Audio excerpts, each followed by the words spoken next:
Okay, hello everyone. Welcome to the second video about the motion on Lebanon. Now we're going to discuss the opposition, given that we've already discussed the proposition and the general context in quite some detail already. So, Amitai, my question to you is, what do you think the more generic lines of argumentations that you can make with respect to this motion? Presumably, we already kind of like touched upon this, I think, is the idea of like backlash and the fact that you already gave the context in the Civil War and how this, was a forced representation that happened. Um, and therefore that there's like a group representation that would kind of like change. Are there any other kind of arguments that you would think would really just be on the generic upline? Yeah, so I really think I think it's true that a lot of as is with most IR motions, a lot of the op case is very much the flip side of the gov case.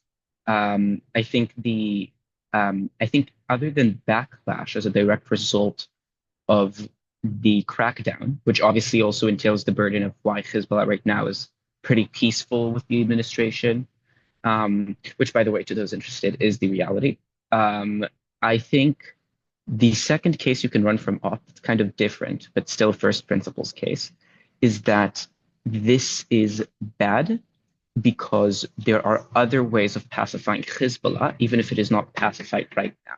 So it's sort of the typical clash that you have in many aggression motions, where it's like, do we prod the enemy with more deterrence or with more peaceful gifts? But if you want to take the dovish stance that those sort of concessions or gifts is what will make Hezbollah stop attacking, you can run a case from op that is simply acknowledging that there is a problem with the way Hezbollah is behaving right now, but that problem should be solved by greater recognition or by continued cooperation, as opposed to cracking down. And that's how you make the case about the fact that they're not currently a problem, a positive case about why whatever problems they do pose get solved in other ways. So I think that's the first principles approach.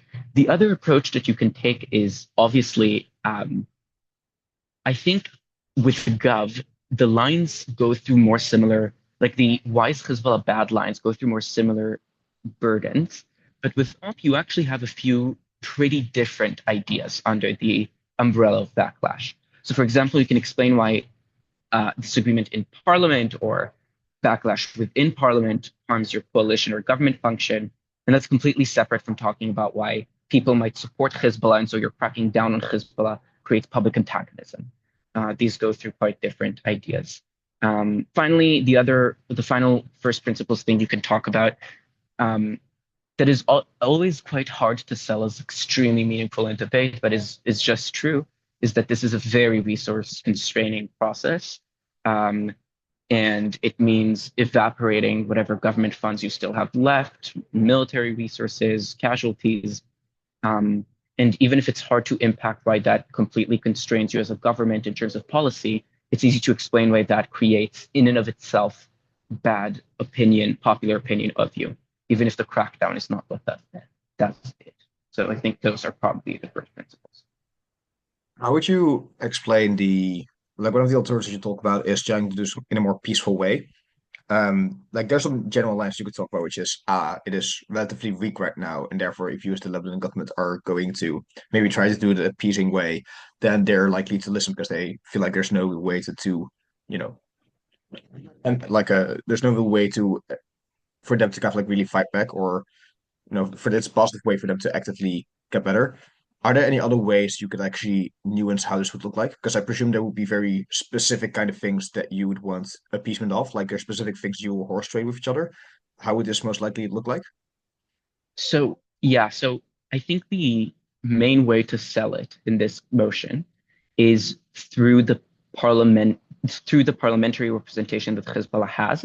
So saying that those politicians that are Hezbollah affiliates are now brought into coalitions with Aoun and his government, and then explaining why the negotiation process with them or forcing them as part of the coalition to change their positions or to support bills that they didn't otherwise creates sort of a permanent path dependence on being more receptive to working with Christians. So that even if Hezbollah gets more powerful, now its representatives in parliament are more bound to this coalition agreement.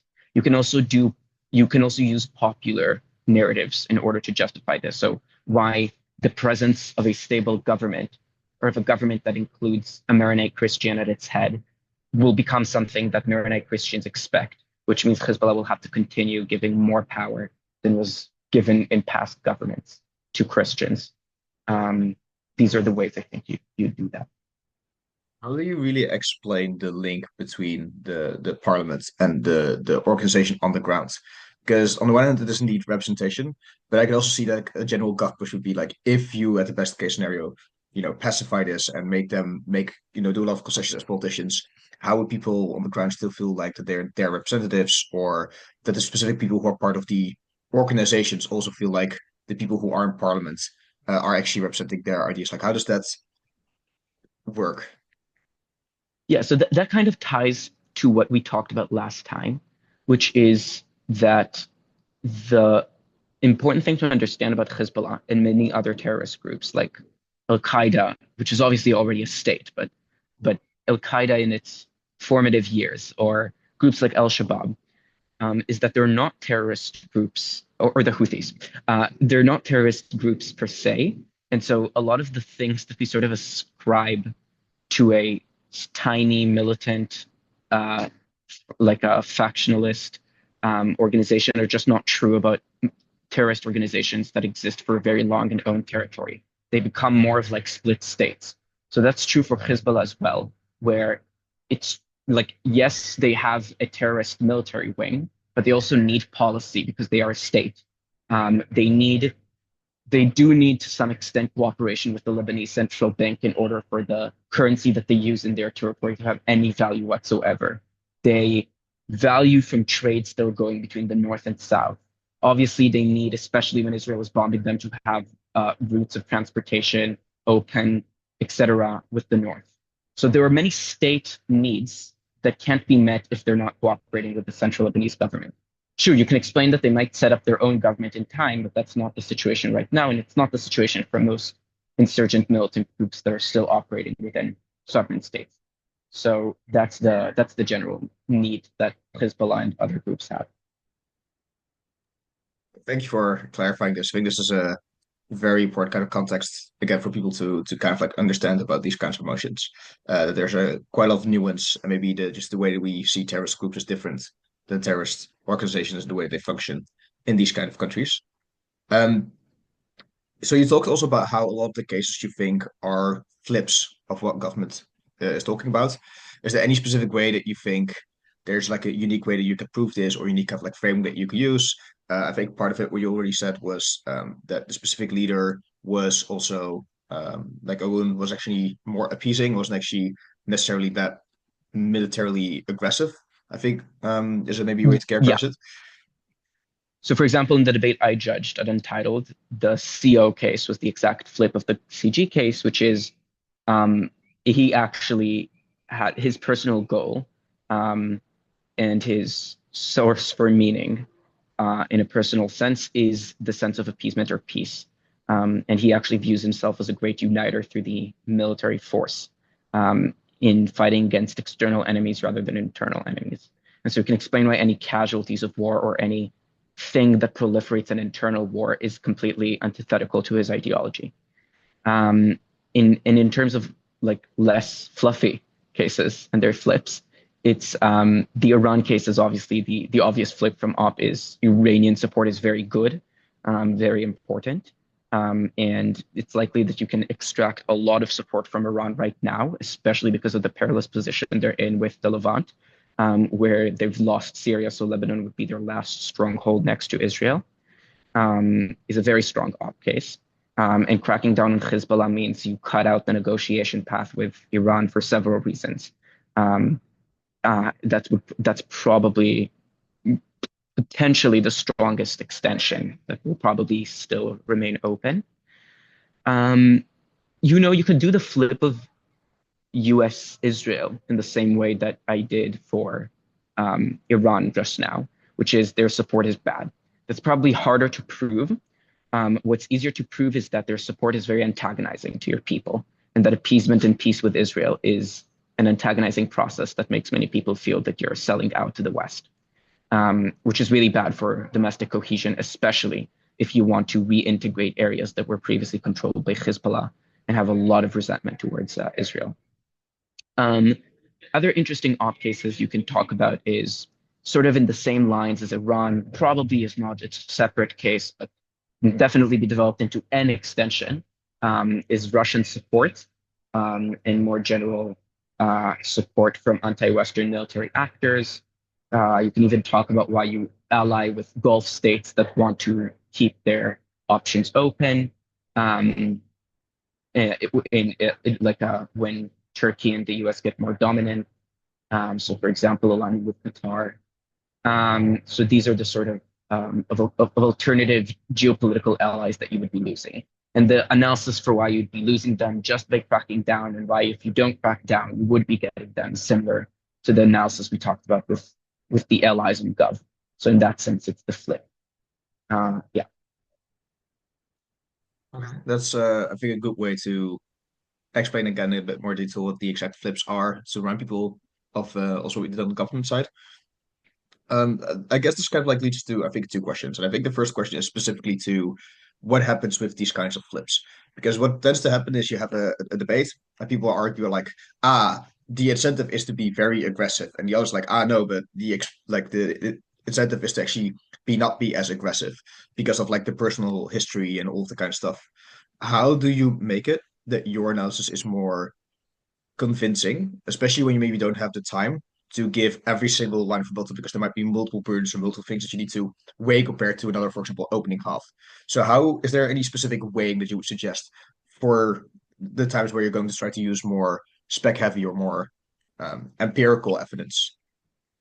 Yeah, so I sadly don't know if there is a specific way to break parallels in IR or in spec emotions that isn't true for non-spec emotions. I think the ways of breaking the parallel are the same, even if the initial analysis is quite different. And those are often going to be first explaining why.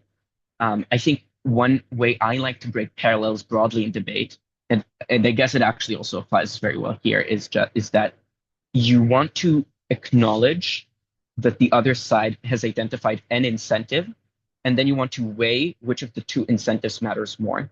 And like weighing is like the biggest buzzword in the world, so I'll be very clear about what I mean. Like the first line of attack is saying that Aoun doesn't have an incentive to not be aggressive, or yes has an incentive to be aggressive. Like you want to discredit the characterization of what he cares about completely.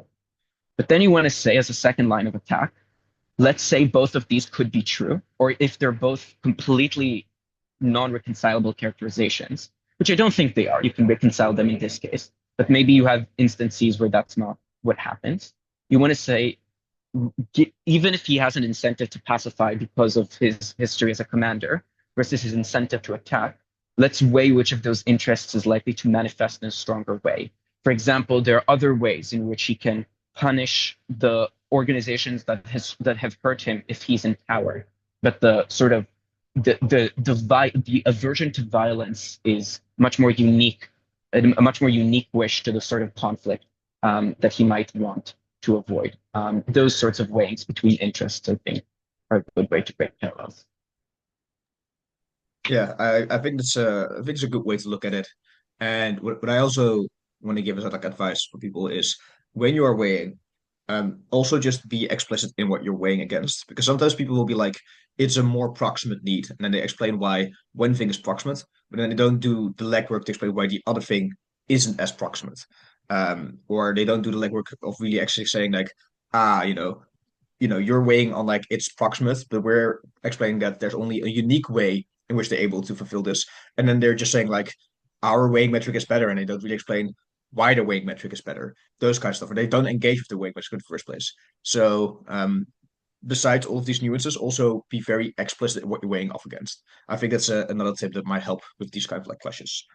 Um, Another question that I had, which is I think more spec based, was surely you can also make argumentation not just on like how he was as a military leader, but also how he got elected in the first place. Can you maybe give a bit more context what like that what actually happened and on what side you would use it in favor of? Yeah, so Aoun is a general. He has not been involved in politics whatsoever. So, being a general in the Lebanese army means not fighting internally at all since the 90s. It means only engaging in the campaigns against Israel that have happened in 2004, 5, and more recently with the operations that Israel conducted in Lebanon. Importantly, it's not all of the skirmishes between Hezbollah and Israel. It's the operations that include Israeli entrance into Lebanese territory. The Lebanese army is not involved in the interactions between Hezbollah and Israel. And the way he got elected is through Hezbollah's disempowerment. So what happened is that so far the deadlock in a lot of Lebanese politics and the reason the government has been shut down is that Hezbollah wants absolute control over the leader, and the other factions that have been weaker than Hezbollah want some leeway in terms of having someone who does not have direct affiliation with Hezbollah, even if they're not opposed to it. And this led to a sort of typical, the minorities converge to stop the majority party but cannot form their own coalition situation in Lebanon for many years. What happened is that Hezbollah's weakening meant that many more politicians became strategic about the sort of coalition they're willing to accept. That and the fact that Aoun is a very good candidate in the sense that he doesn't have any grievances with Hezbollah. He doesn't support them politically, but also has no affiliation with the coalition that tried to oust them, unlike many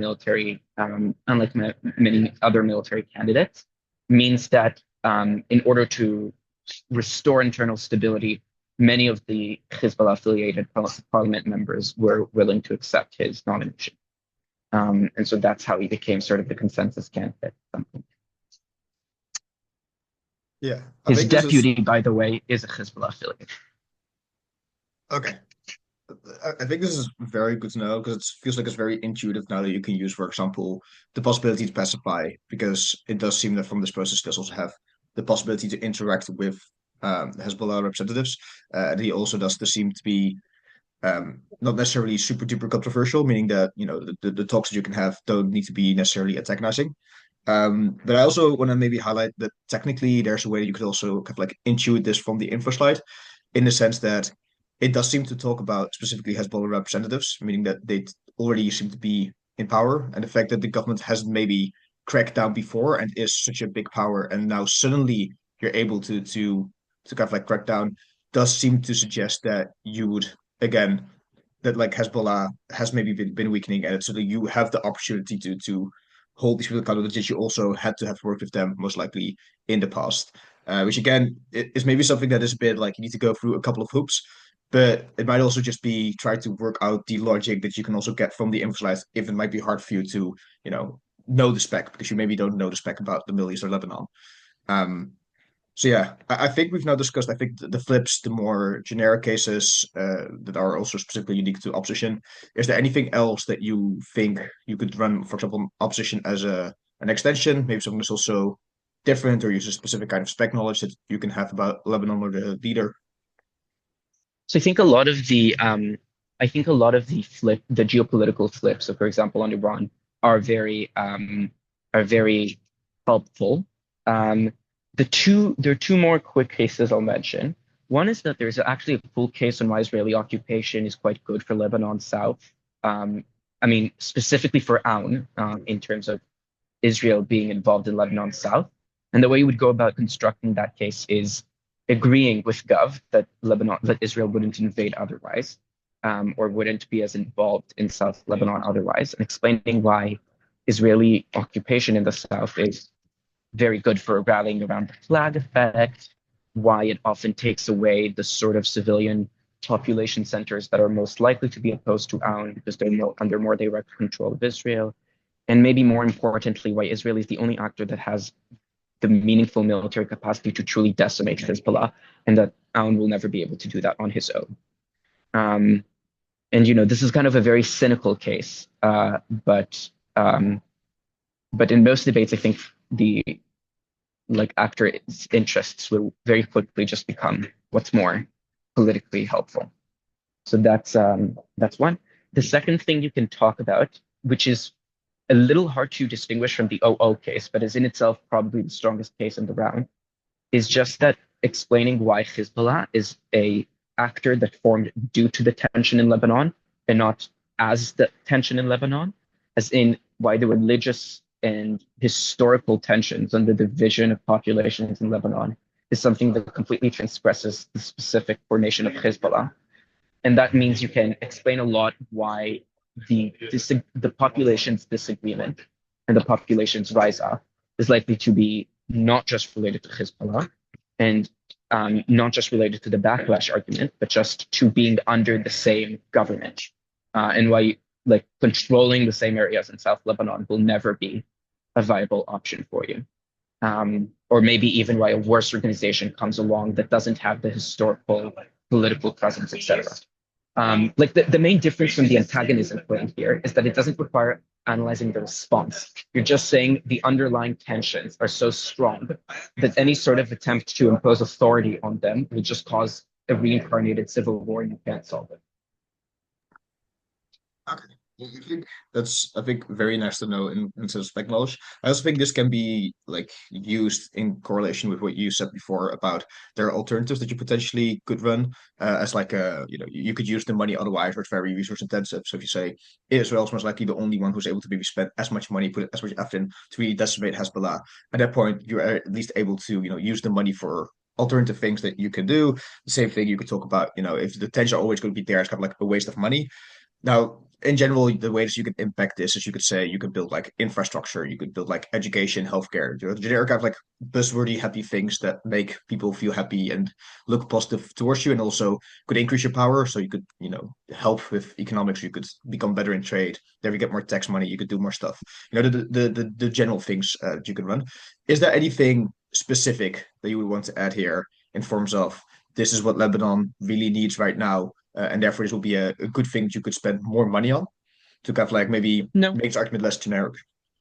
I think like if you, as I said, the financial crisis means that you often want to mention it, but like mention it as the underlying issue. But in fact, the things you said are probably also the solution to it, like investing in real industries, in lower sector industries, or just funding, like allocating the money as reserves to the central bank.